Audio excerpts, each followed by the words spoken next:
राजकुमार ने की 4 अलौकिक राजकुमारियों से शादी। राधे राधे मित्रों, आप सबका स्वागत है आपके अपने YouTube चैनल नवीन स्टोरी ऑडियो में। तो चलिए शुरू करते हैं आज की कहानी। एक राजा थे जिनका नाम हरिवंश राय था। वह एक चक्रवर्ती सम्राट थे। उनकी 4 रानियां थीं। चारों रानियों के एक एक बेटा था। सम्राट का जीवन हंसी खुशी, भोग विलास और सुख चैन से और ऐश्वर्य से परिपूर्ण था। प्यारे मित्रों, वह बहुत ही महान और चक्रवर्ती सम्राट था। उसे बड़ी बड़ी उपाधियां प्राप्त थीं। वह 24 राज्यों के राजा को अपने अधीन किए हुए था। उसका राज्य बहुत विशाल था। प्यारे मित्रों, एक दिन पूनम की रात को वह रानियों के संग झूला झूल रहा था। रानियों के साथ हंसी मजाक कर समय बिता रहा था कि एकाएक उसके दिमाग में एक विचार आया।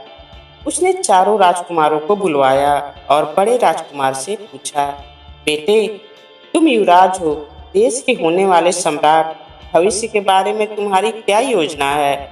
युवराज ने बड़ी ही विनम्रता के साथ उत्तर दिया, पिताजी, मैं प्रयास करूंगा कि मैं आपके पद चिन्हों पर चलूं और आपकी तरह एक महान सम्राट बनूं। सम्राट ने दूसरे राजकुमार से भी वही प्रश्न पूछा, बेटे, तुम्हारी क्या योजना है? पिताजी, मैं एक राजनीतिज्ञ बनूंगा और युवराज को शासन में सहायता करूंगा। फिर सम्राट ने तीसरे राजकुमार से पूछा तो उसने कहा, मैं महान सेनापति बनूंगा और राज्य की रक्षा में युवराज की सहायता करूंगा। प्यारे श्रोतागण, इसके बाद चौथे राजकुमार की बारी आई। तब सम्राट ने चौथे राजकुमार से भी वही प्रश्न किया। चौथे राजकुमार ने बिल्कुल अलग ही उत्तर दिया, पिताजी, आप चक्रवर्ती सम्राट हैं, 24 राजा आपके अधीन हैं। मैं आपसे भी श्रेष्ठ बनना चाहता हूँ। मैं अनेक राज्यों को जीतूंगा और 4 अलौकिक स्त्रियों से विवाह करूंगा और एक नई नगरी बनाऊंगा। मित्रों, अलौकिक का मतलब जो इस लोक का न हो पर लोक का हो।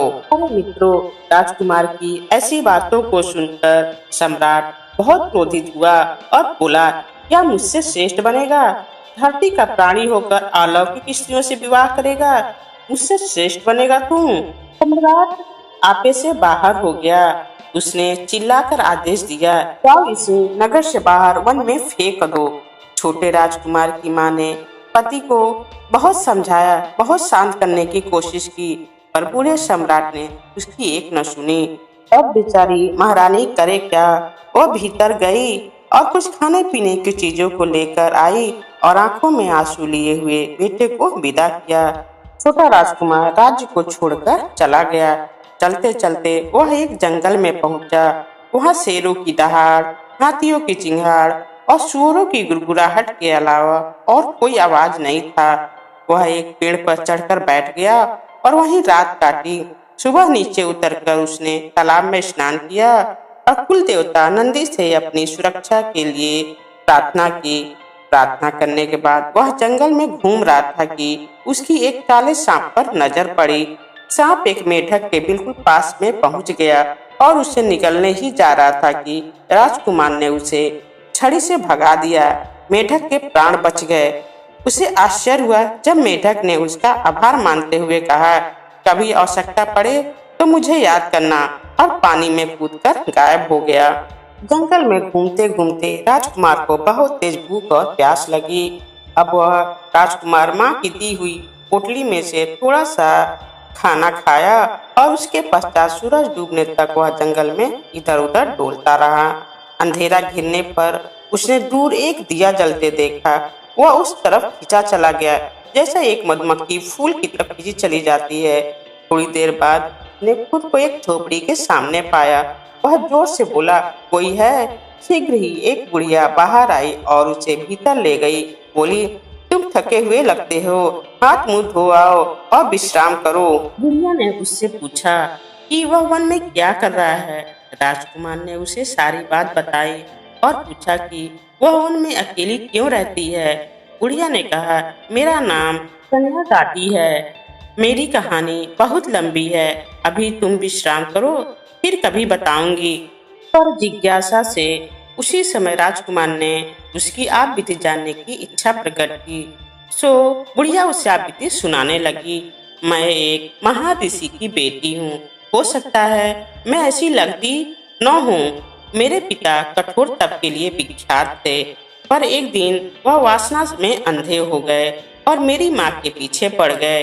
माँ नहीं चाहती थी कि उसके पिता वासना के आगे घुटने टेक दें और उनकी जीवन भर की तपस्या पे पानी फिर जाए। माँ ने उन्हें बहुत समझाया, पर पिताजी जैसे वासना में पागल हो गए थे। उन्होंने मेरी माँ के साथ संबंध बनाया और अपनी वासना को जब्त किया। मेरे पिताजी का संयम भंग हो गया, जिसके फलस्वरूप मेरा जन्म हुआ। क्योंकि उन्होंने पाप किया था, इसलिए मैं पाप जैसी कुरूप हो गई। मेरे जन्म के कुछ समय पश्चात ही पिताजी वन में फल लेने गए, उसी वन में जिसमें से होकर तुम अभी आए हो। वहाँ एक बाघ ने उनके चिथड़े चिथड़े कर दिए। कुछ दिन उपरांत मेरी माँ का भी देहांत हो गया। मैं अनाथ हो गई। मैं जानती थी कि मैं बहुत कुरूप हूँ, इसलिए मैं वन में ही रही, कभी बस्ती में नहीं गई। मेरा अधिकांश समय तप, ध्यान, संध्या और पूजा पाठ में बीतता था। कठोर तप से मुझे कई शक्तियाँ प्राप्त हुई, कई अद्भुत बातें मैंने देखी। कहने को और भी बहुत कुछ है, पर अभी रहने दो, रात बहुत हो गई है, जाओ सो जाओ। राजकुमार उसके साथ रहने लगा और वह उसकी गाय को रोज चराने ले जाता था। बुढ़िया ने उस पर केवल एक रोक लगाई, तुम कभी गायों को लेकर उत्तर दिशा में मत जाना। राजकुमार ने कहा, ठीक है, मैं नहीं जाऊंगा। पर एक दिन वह अपने उत्सुकता को रोक नहीं सका। ऐसा उत्तर में क्या है जो उसे नहीं देखना चाहिए। वह गायों को झुंड को लेकर उत्तर की ओर चल पड़ा। जब वह उत्तर दिशा में कुछ दूर चला तो वहां का मनमोहक दृश्य देखकर उसकी आंखें फटी की फटी रह गईं। उसने वहां देखा कि सफेद बहुमूल्य पत्थरों और रत्नों से सीढ़ियां बनी हुई हैं और सोने के ईंटों से एक सुंदर स्नान कुंड बना हुआ है। वह यह सब देखकर चकित रह गया। कुंड में हरी, लाल, गुलाबी, नीली और पीली मछलियां खूब घूम रही हैं। कुंड के पास एक जामुन का पेड़ था। वह जामुन की छाया में बैठा ही था कि साक्षात चार अलौकिक स्त्रियां वहां प्रकट हुईं, मानो आकाश से उतरी हों। राजकुमार जामुन के पेड़ के पीछे से छुपकर उन्हें देखने लगा। पीला रेशमी साड़ियां पहने हुए किसी हूर के परी से कम नहीं लग रही थीं। चारों राजकुमारियों ने अपने कपड़े उतारे और नदी में स्नान करने लगी। जाने किस अंतः प्रेरणा से राजकुमार ने एक साड़ी उठाई और भाग खड़ा हुआ। वो साड़ी इंद्र की बेटी की थी। उसने राजकुमार को उसकी साड़ी उठाकर भागते देख लिया। वह तेजी से पानी से बाहर निकली और उसके पीछे भागी।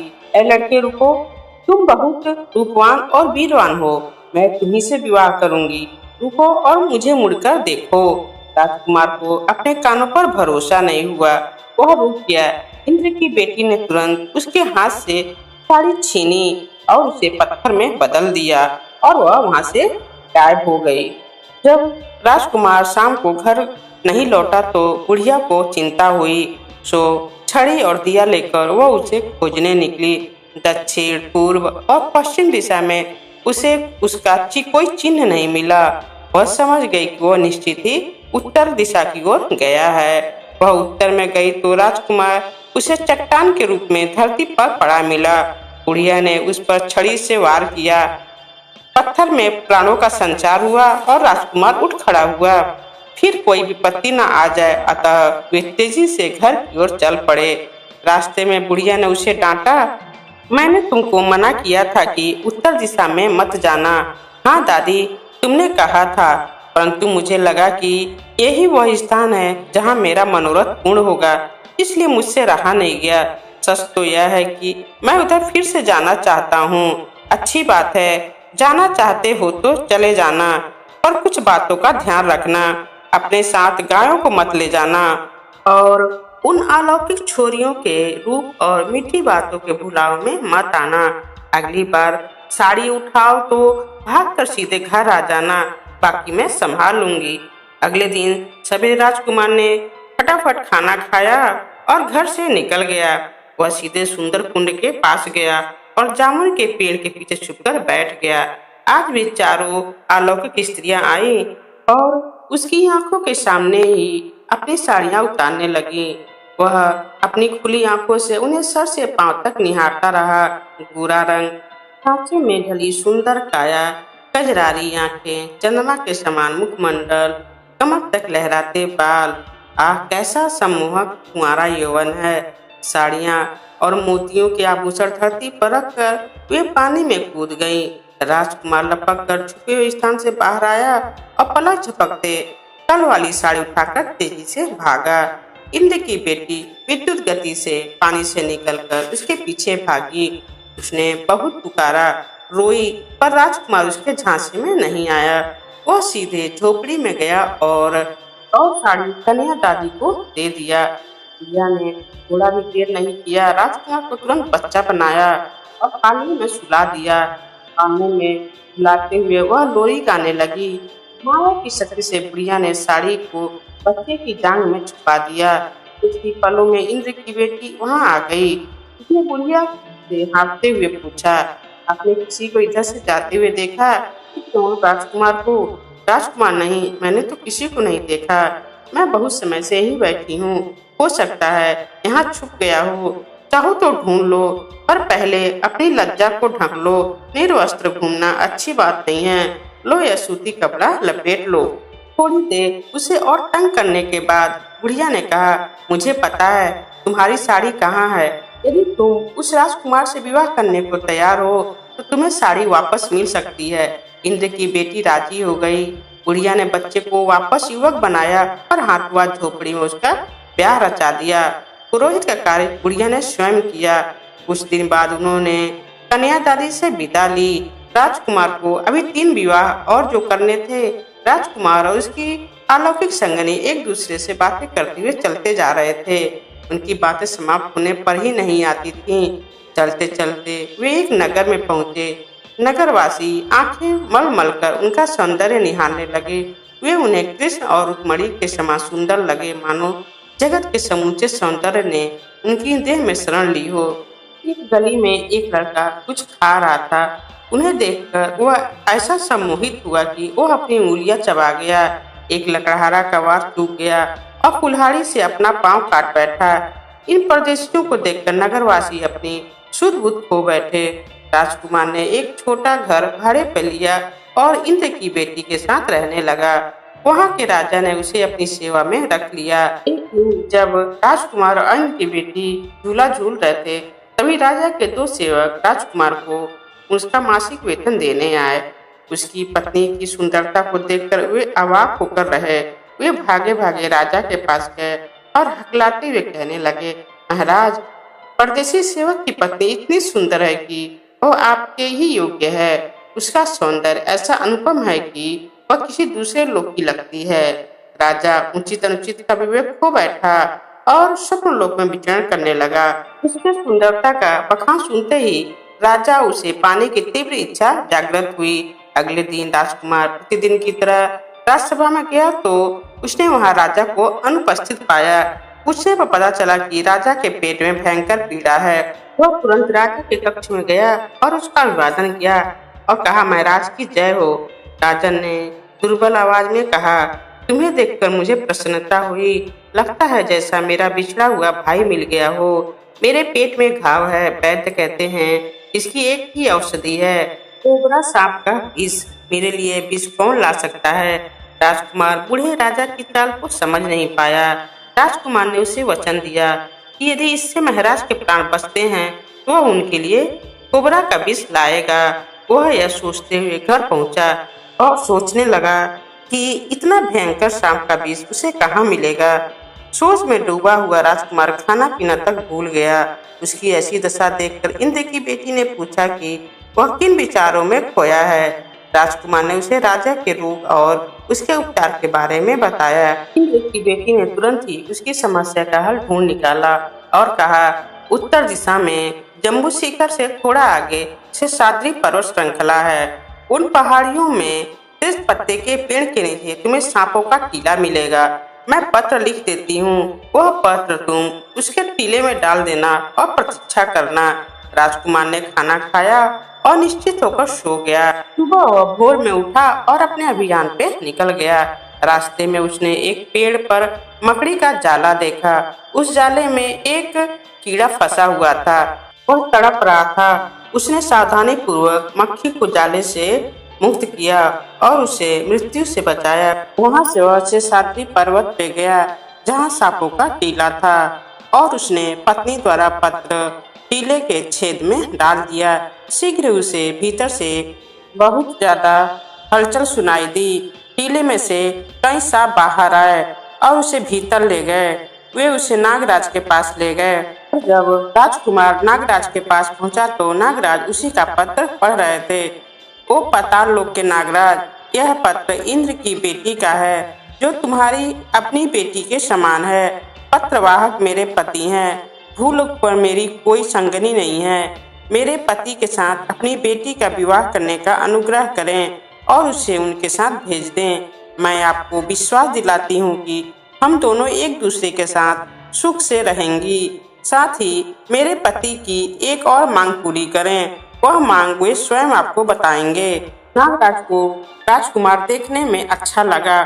उसने उसी दिन अपनी बेटी उसे ब्याह दी। अगले दिन उसने बेटी और जमाई को विदा कर दिया। नागराज के विश्वसनीय अनुचर उन्हें उनके राज्य तक पहुंचा गए। कोबरा सांप के विष की शीशी नागराज ने राजकुमार को विदाई के समय दे दी थी। वे घर पहुंचे तो बचपन की सहेलियां एक दूसरे के गले मिली। अगले दिन राजकुमार भयंकर विष की शीशी राजा के पास ले गया। राजा ने सेवकों से बरामदे में सावधानी पूर्वक शीशी खोलने को कहा। शीशी का ढक्कन थोड़ा सा खुलते ही बरामदे में खड़ी इमली का पेड़ सुलग उठा। देखते देखते पेड़ ने आग पकड़ ली और जलकर भस्म हो गया। राजा ने विष को धरती में गहरा गड़वा दिया। राजा की पहली चालाकी सफल नहीं हुई। राजकुमार का बाल भी बांका नहीं हुआ और वह भयंकर विष ले आया। युवा परदेशी से राजा थोड़ा भयभीत रहने लगा। एक महीने बाद छुट्टी के दिन राजा के चाकर परदेशी राजकुमार को वेतन देने के लिए उसके घर आए। इस बार उन्होंने परदेशी के संग एक और दो सुंदर स्त्रियों को देखा। वे उल्टे पांव राजमहल गए और राजा से उनकी सुंदरता का बहुत मनमोहक वर्णन किया। राजकुमार की अलौकिक सुंदर पत्नियों को पाने की राजा की कामना इतनी तीव्र थी कि उसे इस लोक और परलोक का कोई ध्यान नहीं रहा। उसने फिर राजकुमार को बुलवाया और कहा कि उसके सर में भयंकर पीड़ा है। घड़ियाल के पित्त से ही उसका उपचार संभव है। उस जैसा सुरमा ही उसके लिए घड़ियाल का पित्त ला सकता है। राजकुमार सोच में डूबा हुआ घर पहुंचा। दोनों पत्नियों ने उससे एक स्वर में पूछा, प्राणनाथ, क्या बात है? आपका मुंह क्यों उतरा हुआ है? उसने उन्हें बताया कि राजा उससे क्या चाहता है। घड़ियाल का पित्त उसे कहाँ मिलेगा? उसकी पत्नियों को यह बहुत साधारण बात लगी। दोनों तुरंत पत्र लिखने बैठ गईं और कहा कि वो इन्हें समुद्र में फेंक दे। राजकुमार निश्चित हो गया। उसने भोजन किया और सो गया। सवेरे सूरज निकलते ही वह पत्नियों की बताई दिशा में चल पड़ा। रास्ते में उसने एक तरुण घड़ियाल को सूखी धरती पर असहाय पड़े देखा। पानी के अभाव में वह अधमरा हो गया था। राजकुमार ने उसे सावधानी से उठाया और नदी में छोड़ दिया। पानी का स्पर्श होते ही अधमरा घड़ियाल बिल्कुल स्वस्थ हो गया और आभार व्यक्त करते हुए घड़ियाल ने कहा, भले मानुष, तुमने मुझे बचा लिया। कभी संकट पड़े तो मुझे याद करना। और गहरे पानी में चला गया। राजकुमार समुद्र तट पर पहुंचा और दोनों पत्र लहरों को सौंप दिया। कुछ ही क्षणों में 4 घड़ियाल आए और उसे समुद्र के राजा के पास ले गए। राजा ने पत्र पढ़े और बहुत उत्साह से अपनी बेटी उसके साथ उसका विवाह कर दिया। उसने दहेज में उसे समुद्र के सर्वश्रेष्ठ हीरे दिए। घड़ियाल का सर्वोत्तम पित्त देना भी वह नहीं भूला। राजकुमार घर आया तो तीनों अलौकिक सुंदरियों के हर्ष का पार न रहा। उन्होंने एक दूसरे की कुशल पूछा। अगले दिन राजकुमार ने घड़ियाल का पित्त राजा को दिया तो राजा की आशाओं पर पानी फिर गया। उसका यह दाव भी खाली गया। अगले ही महीने जब राजा के चाकर राजकुमार को उसका वेतन देने गए तो उसके साथ 3 अलौकिक स्त्रियों को खुश होकर हंसते देखकर उनकी आंखें चौंधिया गईं। राजकुमार और उसकी तीनों पत्नियों ने मिलकर भोजन किया और झूले पर बैठे हंसी मजाक करते हुए अपना समय बिताया। ये वक्त पहले की तरह वे फिर सीधे राजा के पास गए। उन्होंने राजा को बताया कि तीनों स्त्रियां इतनी सुंदर हैं कि उनकी किसी से तुलना नहीं की जा सकती। भूलोक पर ऐसा सौंदर्य किसी ने नहीं देखा होगा। उनकी सुंदरता ने उन जैसे नारियों को भी शायर बना दिया और उन्हें पाने की कामना से राजा पागल हो गया। अगले दिन राजा ने राजकुमार को फिर बुलवाया और उसकी प्रशंसा करने लगा। तुम सच्चे सूरमा हो, तुम असंभव को भी संभव कर सकते हो। क्या तुम स्वर्ग में जाकर मेरे माता पिता और भाइयों का कुशल पूछ कर आ सकते हो? उनके समाचार तुम्हारे अतिरिक्त कोई नहीं ला सकता है। जैसा आपका आदेश महाराज, राजकुमार ने कहा और पत्नियों से परामर्श करने के लिए घर लौट आया। तीनों पत्नियों ने रात भर जागकर 500 पत्र लिखे। पत्रों को बोरे में भरकर राजकुमार राजा के पास गया और उससे अग्निकुंड तैयार करवाने को कहा। अग्निकुंड तैयार हो गया और उससे लपटें उठने लगी तो राजकुमार आग में कूद गया। आग में कूदते ही अग्नि देवता उसे अपने लोक ले गए। अग्नि देवता और अन्य देवताओं ने उनके नाम पत्र लिखे पत्र पढ़े। अग्नि देवता ने उनको अपनी रूपवती बेटी का कन्यादान किया और पृथ्वी पर वापस भेज दिया। घर लौटते समय रास्ते में राजकुमार ने एक स्थान पर जलधारा को चींटियों की ओर बढ़ते देखा। वह रुका और चींटियों को बचाने के लिए जलधारा को दूसरी ओर मोड़ दिया। 4 अलौकिक पत्नियों से घिरा वह उस रात बहुत अच्छी नींद सोया। अगले दिन सवेरे वह राजा और उसके मंत्री के लिए एक एक पत्र ले गया। राजा के पत्र में लिखा था, चिरंजीव, तुम्हारे संदेश वाहक ने से तुम्हारे समाचार जानकर बहुत प्रसन्नता हुई। हम यहाँ कुशल से हैं, किसी प्रकार का कोई कष्ट नहीं है। देवताओं के समान हमें यहाँ सारे सुख उपलब्ध हैं। एक बार तुम भी हमसे मिलने क्यों नहीं आ जाते? यदि चाहो तो तुम यहाँ सदा के लिए रुक सकते हो। जिस विधि से तुम्हारा संदेश वाहक आया है तुम भी आ सकते हो। दूसरी कोई विधि है भी नहीं। तुम्हारे आने की हम उत्सुकता से प्रतीक्षा करेंगे। तुम्हारा पिता राजा और उसका धूर्त मंत्री पत्र पढ़कर रोमांचित हो गए। खुशी के मारे स्वर्ग जाने की कामना उनके रोम रोम में नृत्य करने लगी। राजा ने सूरज निकलने से पहले विशाल अग्निकुंड तैयार करने का आदेश दिया। बात की बात में यह समाचार घर घर में फैल गया। अग्निकुंड में कूदने के लिए पूरा नगर उमड़ पड़ा। सब नगरवासी स्वर्ग में अपने संबंधियों से मिलने के लिए अधीर हो रहा था। राजकुमार ने उन्हें समझाया, मित्रों, थोड़ा धैर्य रखो। पहले महाराज और सम्मानीय मंत्री को जाने दो। कपड़े वस्त्र पहने हुए राजा और मंत्री अपने परिजनों और अनुचरों सहित आग में कूद गए और देखते देखते आग में भस्मीभूत हो गए। राजकुमार ने यह कहकर लोगों को वापस भेजा, हे नगरवासियों, आंखें खोल कर देखो, धूर्त राजा और चरित्रहीन मंत्री मर गए। यह आग तुम्हें स्वर्ग नहीं एवं लोक ले जाएगी। अपने अपने घर जाओ और सुख से रहो। राजा के कक्ष में राजकुमार को एक कागज मिला। उस कागज पर एक ब्राह्मण का नाम लिखा था। उसने तत्काल एक कुटिया में उस ब्राह्मण को खोज निकाला और उसे राजा का मुकुट पहना दिया। यद्यपि ब्राह्मण ने उसका भरसक प्रतिरोध किया। मैं एक दरिद्र ब्राह्मण हूँ और ऐसा ही रहना चाहता हूँ। मैं राज्य लेकर क्या करूँगा? इसका शासन तुम स्वयं संभालो। राजकुमार ने उसे समझाया, नहीं, यह सब आपका है। मेरा निवेदन है कि मैं भविष्य में कभी इधर आऊं तो आप मुझे आश्रय दें और मुझे कुछ नहीं चाहिए। उस नगर को छोड़कर अपनी 4 पत्नियों के साथ वह जंगल में चला गया। वहां उनकी सहायता से उसने एक विशाल नगर बसाया। उधर उसके पिता को बहुत बुरे दिन देखने पड़े। चक्रवर्ती सम्राट अपने राज्य और संपत्ति से हाथ धो बैठा। यहाँ तक कि आजीविका के लिए उसे लकड़हारे का काम करना पड़ा। काम की तलाश में राजा और उसका परिवार यहाँ वहाँ भटकने लगा। भटकते भटकते एक दिन वे इस नई नगरी में आए। राजकुमार ने महल के झरोखे में से उन्हें नीचे गली में जाते देख लिया। उसने उन्हें अंदर बुलाया और सभी प्रकार की सुख सुविधाएं उपलब्ध कराई। कुछ दिन पश्चात राजकुमार और उसके तीनों बड़े भाइयों ने शिकार पर जाने का निश्चय किया। शिकार पर जाने से पहले उसने अपनी पहली पत्नी की जो रेशमी साड़ी चुराई थी वह अपनी माँ को संभाल कर रखने के लिए दी। उसने माँ को जोर देकर कहा कि वह इस साड़ी को अपनी आंखों से ओझल न होने दे और न ही इसे किसी को दे। इस समय राजकुमार की 4 पत्नियां नहा रही थीं। पता नहीं कैसे उसकी पहली पत्नी को साड़ी के बारे में पता चल गया।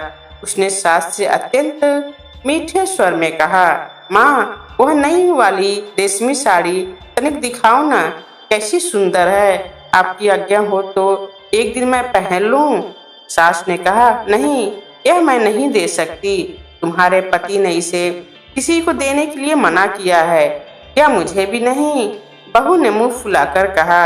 आखिर उसने सीधी सादी बुढ़िया को अपनी चिकनी चुपड़ी बातों से उछला लिया और साड़ी ले ली। इसके पहले कि कोई कुछ समझ पाता, चारों अलौकिक सुंदरियों ने साड़ी में अपने को लपेटा और आकाश में उड़ चली और उनके साथ ही उनकी रचाई हुई नगरी भी गायब हो गई। नगरी की जगह पुराना जंगल फिर प्रकट हो गया। बेचारी बुढ़िया रो पड़ी। उधर जंगल में शिकार हो गए राजकुमार और उसके भाइयों को अचानक ऐसा लगा कि वे किसी अनजान अंधेरी जगह पर घिर गए हों, या मानो जंगल सहसा और घना हो गया हो। भाइयों ने उससे पूछा, यह क्या हुआ? राजकुमार ने कहा, यह सब माँ का किया धरा है। तलवारों से झाड़ियां और लताएं काटकर रास्ता बनाते हुए वे जैसे तैसे उस स्थान पर पहुंचे जहां उनकी निराश माँ बैठी आंसू बहा रही थी। राजकुमार सबको उस राज्य में ले गया जहां अब ब्राह्मण का शासन था। उनकी सेवा का अवसर पाकर ब्राह्मण बहुत प्रसन्न हुआ। घर वालों को वहां छोड़कर राजकुमार अपनी चंचल पत्नियों की खोज में निकल पड़ा। देवलोक में कुछ दिन बाद ही राजकुमार की पत्नियों को उसकी याद सताने लगी। उन्हें उसकी छेड़छाड़ और क्रियाएं याद आती थीं। उससे मिलने के लिए वे छटपटाने लगे। वो वापस धरती पर आईं। उन्होंने राजकुमार को यहाँ वहाँ बिना किसी उद्देश्य के भटकते देखा और राजकुमार को उनके साथ चलने का अनुरोध किया। इंद्र की बेटी ने कहा, चलकर मेरे पिता से मिलो। उनकी अनुमति से तुम हम चारों को पुनः प्राप्त कर सकते हो। मेरा अपहरण करते समय तुमने उनकी अनुमति नहीं ली थी। ठीक है, मैं चलूंगा और तुम्हारे पिता से अनुमति लूंगा। उन्होंने राजकुमार को मछली में बदला और उसे पानी के बर्तन में रखकर अपने साथ देवलोक ले गईं। देवलोक में पहुंचकर उन्होंने उसे वापस उसके मूल रूप में रूपांतरित किया और ओझल हो गईं। ओ भली स्त्रियां! राजकुमार बुदबुदाया और पूछता ताछता इंद्र की राजधानी पहुंचा। पृथ्वी के वासी को वहां देखकर सब चकित रह गए। शीघ्र ही वह इंद्र के पास पहुंच गया। उसका वृत्तांत सुनकर इंद्र मुस्कुराया, कहने लगा, यदि तुम इन कन्याओं को चाहते हो तो तुम्हें स्वयं को इनके योग्य सिद्ध करना होगा। जो मैं कहूँ वे कार्य तुम्हें करके दिखाने होंगे। यदि तुम उनमें सफल हो गए तो चारों पुनः तुम्हारी हो जाएंगी। इंद्र ने राजकुमार से पहली परीक्षा ली। इंद्र ने क्या किया, एक विशाल मैदान में एक टोकरी तिल बिखेर कर और कहा, इन्हें एक पहर एकत्र कर दिया तो अग्नि देवता की पुत्री पुनः तुम्हें मिल जाएगी। राजकुमार घबरा गया। सहसा उसने उन चींटियों को याद किया जिन्हें उसने बहने से बचाया था। याद करते ही चींटियों का पूरा दल प्रकट हुआ और उसकी इच्छा के अनुसार मैदान में से एक एक तिल बिनकर एक जगह इकट्ठा कर दिया। इंद्रदेव की पहली परीक्षा में राजकुमार पास हो गया और उसे उसकी सबसे छोटी पत्नी वापस मिल गई। फिर इंद्र ने अपनी अंगूठी को गहरे कुएं में फेंका जो तल विहीन लगता था और उससे उस अंगूठी ढूंढ लाने को कहा। अगले ही पल राजकुमार को मेढक की याद आई और लो, मेढक भी उपस्थित हो गया। उसके कहते ही मेढक कुएं में कूद गया और अगले ही क्षण वह वापस आ गया। वह बुरी तरह डरा हुआ था क्योंकि कुएं के तल पर सांपों का झुंड पहरा दे रहा था। मेढक ने अपने छोटे बच्चे बेंगची को बुलाया और उसे कुएं में अपने साथ ले गया। वहां उसने बेंगची को सांपों के आगे भेजा। सांप उसे निगलने के लिए ऊपर आए। मेढक ने तल की ओर गोता लगाया और इंद्र की अंगूठी लेकर ऊपर आ गया। इस तरह राजकुमार को चल्लोक की राजकुमारी वापस मिल गई। फिर तीसरे परीक्षा में इंद्र ने उसे केले के पेड़ दिखाते हुए कहा, एक प्रहार में इसके 3 टुकड़े करो और नागराज नंदिनी तुम्हारी। राजकुमार ने तुरंत उस घड़ियाल को याद किया जिसे नदी में डालकर उसने उसके प्राण बचाए थे। उसके पुकारते ही घड़ियाल आ उपस्थित हुआ। राजकुमार का अभिवादन करके उसने पूछा कि वह उसके लिए क्या कर सकता है। राजकुमार ने कहा, इस केले के पौधे को देख रहे हो, अपनी पैनी पूंछ से एक प्रहार में इसके 3 टुकड़े करने हैं, कर सकोगे? उसने बात पूरी भी नहीं की थी कि इन 3 बराबर टुकड़ों में उसके सामने पड़ा था। नाग कन्या को भी उसने जीत लिया। अब इंद्र ने उसकी अंतिम परीक्षा ली। माया से उसने 3 अप्सराओं को 16वां आना अपनी बेटी के जैसा बनाया और कहा, बताओ इनमें से पहली पत्नी कौन सी है। राजकुमार के कुछ समझ में नहीं आया। उसे लगा कि इस परीक्षा में वह हार जाएगा। उसके सामने 100% एक जैसी 4 युवतियां खड़ी थीं। पास से देखने पर भी उसे उनमें एक बाल का भी अंतर नहीं दिखा। अचानक उसे उस मक्खी की याद आई जिसे उसने मदद की थी। अचानक वह मक्खी वहां उड़ता हुआ आया, इंद्र की बेटी की साड़ी को छुआ और उसके सर के ऊपर मंडराने लगा। राजकुमार चिल्लाया, यह रही, यह है मेरी पहली पत्नी। और उसने उसका हाथ पकड़ लिया। उसने उसे भी जीत लिया था।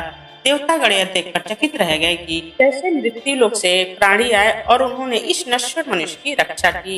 यह सब इंद्र को भी बहुत मनोरंजक लगा। उसने विवाह अनुष्ठान का भव्य प्रबंध करवाया और दिव्य परंपराओं के अनुसार धूमधाम से उनका विवाह किया। चारों पत्नियों के साथ राजकुमार पृथ्वी पर आया और सीधे अपने पिता की मूल राजधानी पहुंचा। उस राज्य पर अब दूसरे राजाओं का आधिपत्य था। उसने सबको मार भगाया, आसपास के छोटे राज्यों को भी अपने राज्य में मिलाया और वहां का राजा बन गया। फिर अपने माता पिता और भाइयों को भी उसने अपने पास बुला लिया। एक पूनम की रात को वह चारों पत्नियों के साथ झूले पर बैठा था। उसे बीता हुआ एक दिन याद आ गया। उसने पिता को बुलवाया और पूछा, तो मैंने कहा वह मैंने कर दिखाया। पिता ने कहा, हाँ बेटे, तुमने कर दिखाया, बेटा हो तो तुम्हारे जैसा। तो मित्रों, कहानी कैसी लगी हमें कमेंट करके जरूर बताएं और चैनल पर नए चैनल को सब्सक्राइब जरूर कर दें। तो मिलते हैं अगले वीडियो में एक नई कहानी के साथ। ओम नमः शिवाय मित्रों।